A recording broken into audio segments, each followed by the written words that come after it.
Well, a team that was I in need Bill Merritt to pick it up, man. What the hell? a team that's Comes incredibly. off a 24-point week with a 6 and a 4 I following I two told weeks. you, I I told you. told you. What I are the told things you. you need to do? Not trust the Commanders.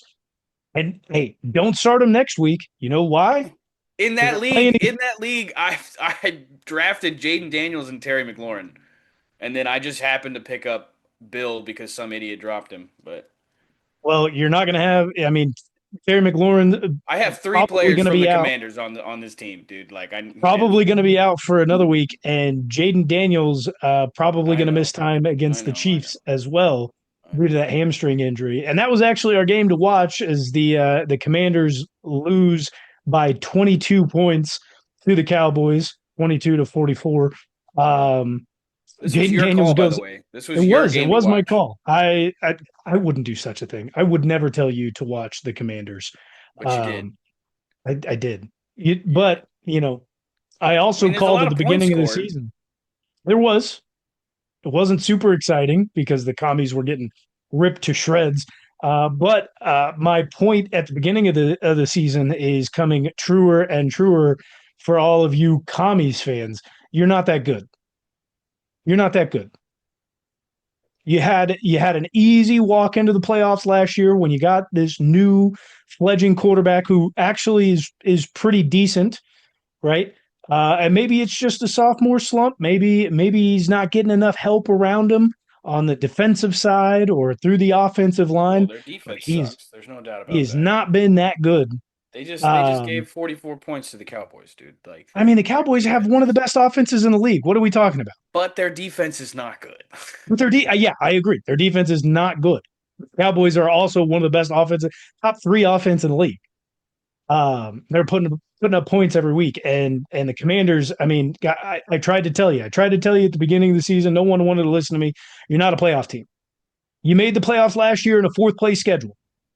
You beat one playoff team through the regular season after they had already had the division locked up, and then you go in and you beat a devastated Tampa Bay Tampa Bay and Detroit Lions team, absolutely devastated by injury. You eked away a couple of wins, and you got smacked up in the NFC Championship. That was it. You're not making it back to the playoffs this year. You're not that good. You're not good. You're not good. Period. Their defense is bad. They have no. Their defense is bad. They have no run game. I don't care that Terry McLaurin and Debo Samuel are out, and you've been missing Jaden Daniels for a couple of weeks. I told you it was going to happen,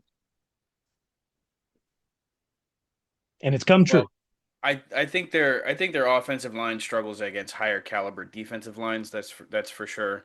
The Cowboys don't have a high caliber defensive line. They What are have we a talking about? We've been talking trash on the Cowboys defense all season, including their defensive line, who's been this season without Micah Parsons. yeah, but the Cowboys defense has been fairly good against the run though, haven't they? Yes, they've been fairly good against the run in comparison to All I was previous saying, years. I was just They're not saying, I that think good, but their yeah, offensive line is showing to be like below average. Like they can't handle better defensive lines. I, I agreed. They're not. I don't think they can handle But a bad defensive that's line. a credit to your point of them not being able to beat playoff teams. Like if you have any shot of going to the playoffs, you likely have a better defensive line. Can't beat non-playoff teams this season. Bum ass commies. Why are you so mad? Because people were in our comments the whole time when I'm sitting here saying the commies aren't good. Well, guess what? You're not. I'm tired of it. They still have a chance to turn their season around. I mean, yeah, there's a lot of games left for them to lose because they will continue to do so. They're bad.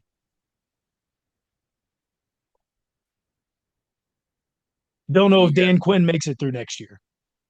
He'll make it through the season just because of injuries. I don't know if Dan Quinn good makes old it through Dan next season. Quinn. He's Not not not great. good. He's And not great how much either. how much how much longer does old Bobby Wagner have left?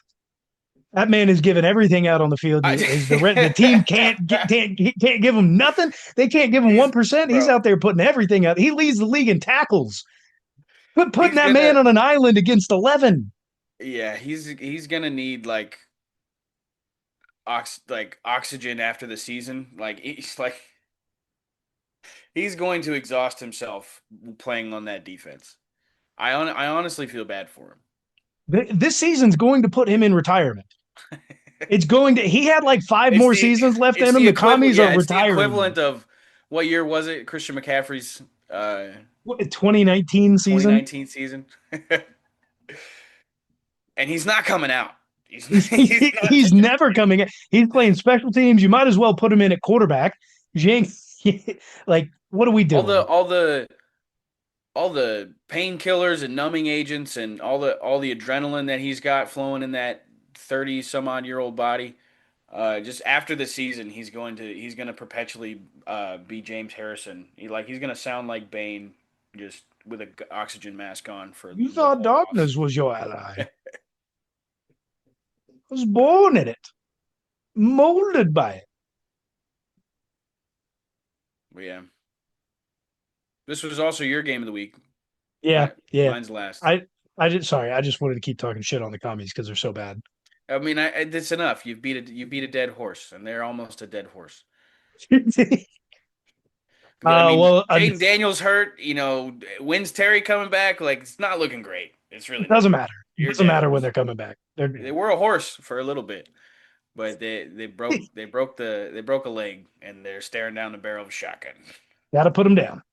Yeah, Well, the Chargers are also almost a dead horse. They played against the Colts, lost 38-24. Jonathan Taylor had a hat trick on the day, 3 touchdowns. He was in the end zone celebrating almost the entire game. I think Tyler Warren also had a pair of touchdowns. Michael Pittman had like a huge 40 or 50-yard touchdown. It was a bad day to be a Charger. You've got no offensive line. You've got no running backs. It's nice that they can put up the points. You still have Justin Herbert. Like, no game is ever over if you've got Herbert behind center or under center. But like he's not it's under over center with. that much. He's not. That's why I said behind. But sometimes he's under. Sometimes he's up. You get Khalil Mack back. You hope that the defense can get a pass rush. Maybe put it on Daniel Jones a little bit, but he knows how to scramble. They've really Shane Steichen has done a really good job of coaching up that offense. It doesn't help when you're going up against the league's best or second best running back, however you want to rank him. He's right. Jonathan Taylor's right there with Christian McCaffrey. So bad news bears for the Chargers. I It's thought not I going to thought you get said it was Bijan or Bijan. Sorry, Bijan nobody wants to Mustard say his name correctly. correctly. Correctly, Bijan. Listen, top three. I did not expect Christian McCaffrey to last this long into the season. I don't know how much longer he's got left. Bijan will be back at the top, right there with Jonathan Taylor. Um, but the Chargers will not be. Your defense is done. You'll stick around in a couple more games. Won't make the playoffs. It seems like the Broncos are getting back, even though they just almost lost to the Giants. They're apparently a good team. I don't know. Don't trust the Chargers. Do trust the Colts. Daniel Jones, not a front runner, but should be up What do you mean top trust? Like five. trust him to make the playoffs? Like that's fine. I mean, Man, ceiling I for the Colts is AFC Championship game, dude. They're not making the that's play. that's They're the not making the thing though, Super is Bowl. like as long as they don't go up against the Chiefs in the playoffs, I think they have a shot at making the AFC Championship game at least. Well, yeah, Like, if that's you're the not, if you ceiling, though. don't, I, That's the ceiling. I don't know if that's the ceiling. They have a That's not a. very solid defense. Listen, as long as you don't come up against the Chiefs, I think they've got a shot to at least make it a game in an AFC Championship against the Chiefs. I don't think the Bills stand a chance. I don't know who else is in the AFC that could stand a chance. You got the Bills and you got the Chiefs. Those are the two games that would make it really, really close. or make it good games. And I don't think the Bills stand a chance. Not in their current structure, not the way their defense has been playing.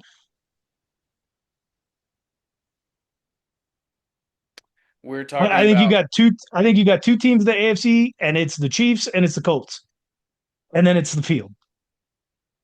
really. I, I'm not a believer in the Bills this year, man. It's not the Ravens. They're out. Like, who else are you going to put? Who else are you going to say has a chance? Who else are you going to say has a chance? Anybody from the South? No. Or outside the Colts? Like, no. The Jaguars, the Texans? No. Who else are you going to? You going to tell me it's the Patriots? No. I mean, You I was having to consider them at the record. Like I'm going through who's at the top of the conference, and I'm like, well, like they're there. Their record Patriots. shows they like, but they beat the Bills. Like, what are we doing? The Colts. It's Chiefs, Colts, Field. I, who else we put? Like the AFC is good, right? The AFC as a whole is better than the NFC as a whole. Don't get me wrong. Like I still I believe don't that's think true. I don't. I'm getting less and less confident in saying that. Like, because if you say it's Chiefs, Colts, and then the field, like the NFC is way more competitive within conference. Like, I don't know if I can get behind. I mean, I don't know if I can get behind. Like, yes, I think the NFC is more competitive as a whole. I don't I think. said earlier this year, the AFC is very top heavy and bottom heavy. There's not a lot in the middle, but it's it's weird. It's weird when you get teams like the Broncos, like with a bad quarterback now. we we didn't think it was going to be a bad quarterback last year, but Bo Nix doesn't look great. I've Sophomore seen slump. this is it doesn't really matter who because it's like a random person on social media, but I've seen that draft class of quarterbacks where Spencer Rattler is ranked above Bo Nix. No shot. I don't know. I don't know who's putting People that think out. Spencer Rattler is better than Bo Nix. That's how I don't bad know he's who's. been this season. I know he's been bad. I don't know who's putting that stuff out. They need to have their Twitter credentials revoked. Like, shut them off from the internet, not just Twitter. Just shut their. Somebody who went and cut Sean's internet, go and find these people's internet and cut them off. They don't deserve to have it. I think Spencer Rattler would be better on the this season. I think Spencer Rattler would be better for the Broncos than Bo Nix. Yeah, I said I it. don't know if I get. I don't know if I could. I don't know. I thought about agreeing, and I'm like, man, Spencer's bad. I also saw him in college. Like, he's just not good. Um, Speaking of not good, my game of the week. You could It's real kind of bad. call it. You could kind of call it a defensive battle, but like when you really watched the game, like it wasn't a great football game. I chose the Sunday night game, Falcons Niners. Niners win 20-10. Um, like I said earlier, Michael Penix could not handle pressure that was being dialed up by the 49ers. Who's that? Bob Sala over there? That's Bob Sala dialing up Ahab Salah. these blitzes. Penix didn't really know what to do with it. Um, London, Bijan, they got their stats in fantasy wise, but like not a great showing out of the Falcons offense. The Falcons defense tried to keep him in the game as long as possible. It was really 13-10 for a while. Um, that last touchdown coming in the fourth quarter. But yeah, the Falcons offense just couldn't get anything going. And this on the other side of offense, it was a vintage Carolina Panthers Christian McCaffrey game. Like he did everything and had well over 130 all-purpose yards. I think there was like 120 of just rushing. So like he probably was pushing 200 all-purpose yards because he was heavily involved in the pass game. I mean, he was their entire offense pretty much. And he, Workhorse. but the big difference was you could see him actually come out of the game. You could see him point to the sideline and be like, okay, I need I a could break. use a break. Let me catch my air. He was not doing Uh, that in Carolina. it is amazing what we've always known that Bob Sala was a really good defensive coordinator, even when he was the head coach of the Jets and what he was able to do with the players that clearly don't know how to play anymore now that he's gone. What he is doing without Fred Warner, Greg Greenlaw is I no mean, longer yeah, with the Niners. masking the loss of Fred Warner in that game was like a thing of art. Like, Talanoa Funga yeah. jumped ship once last season was over. He did that with primarily and no Nick Bosa. He's doing that primarily with a bunch of rookies out on the field, and he's still getting that defense to play just as effectively. Not even just like big boom plays, every once in a while. He's getting them to play effectively and efficiently every single down. Um, Against the Falcons offense, who just boat raced the Bills the week prior, or 2 weeks prior because they had the bye week. So coming in off of a bye week, even the Falcons were able to game plan a little bit more and still did effectively nothing. Um, uh, Niners aren't necessarily a team to watch out for, I don't think, especially when they're going to go up against I'm good and annoyed with how experienced good their teams. record But is for sure, dude. I'm super annoyed with that's it. that's what I'm saying. Like they're going to go up against good teams and they're going to get put in their place unless it's in their division. Obviously, them beating the Rams, but like it is annoying to see how good their record is when we know that they're just not a good team. Bang bang Niner gang, cuz I don't God, know if don't I don't do it can't again. sit here and say that they're not a good team, but like again, I there's so many of these teams that I just feel like are kind of like if you Brock Purdy shouldn't be making the amount of money that he's freaking making, but like Clearly, look at what Mac there's Jones is doing. I don't. They look the same, dude. They like That's what I'm saying. brother, like That's what I'm saying. but Look at they, what like look at what Mac is you doing. put that caliber of quarterback up in the playoffs, and it's just like I think you're a joke, and it's because we are spoiled with Patrick Mahomes. But Well, Pat I Mahomes, Josh Allen, what we've seen from Lamar Jackson, even though he can't win the big ones, like he's performed. Matthew Stafford, like we're spoiled across the board with some of the upper echelon talent. I just we can clearly differentiate better than the average NFL fan.